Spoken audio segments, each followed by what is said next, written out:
So I get asked all the time about supplements and progesterone.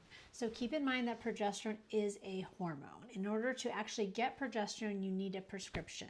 In the United States, it is available over the counter as a progesterone cream, but you have to distinguish between something called wild yam cream and actually USP progesterone. So when you need to take progesterone, it is a oral, usually form that does come in generic. You might also see it called as micronized progesterone. When you take a hormone, it works through a receptor, which means you have to open a door and it goes into the cell. So it needs to work through a receptor to have its action. Progesterone in your body is an antidepressant. It helps you sleep. It makes you relaxed. It also can help balance out your estrogen. Estrogen causes growth and progesterone causes cell death. So progesterone can down-regulate the estrogen receptor. Now, what are the supplements that you can use to try to increase your progesterone? Well, I have heard people using Vitex or chasteberry, and I've used that in my younger patients. Keep in mind, though, that this is not progesterone. It does not work through a receptor. It does not have the same actions as progesterone does. It doesn't necessarily make you sleepy or help protect your uterus from estrogen.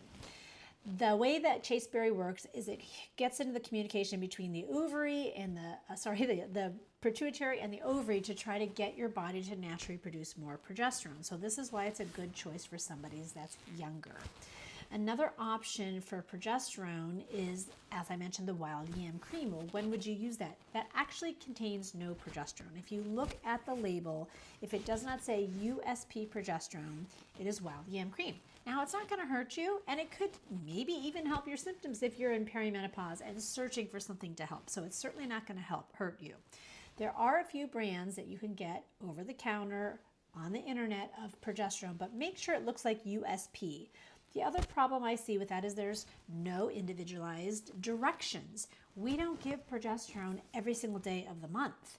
Your body produces it after ovulation. So traditionally, we're usually starting it around day 15, which is usually ovulation. In some older women in perimenopause that need symptom relief, we might start it on day 10. But we don't give it to you day after day after day. Anything that works through a receptor is going to get tolerance. So what does that mean? That means if I told you to go run 3 miles, you might see a benefit in your body initially, but day after day after day of doing the same thing, you're going to get a muscle memory and it's no longer going to give you the same benefit.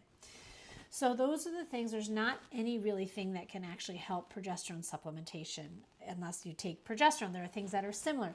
The other thing that can be helpful is seed cycling, where you take a couple seeds at the beginning of the cycle to promote estrogen growth, like sesame seed, and don't quote me on the seeds, and the second pumpkin seeds, and the second 2 seed mix is what is going to support progesterone. That seems to work also in younger ages, not necessarily in perimenopause and certainly not in menopause.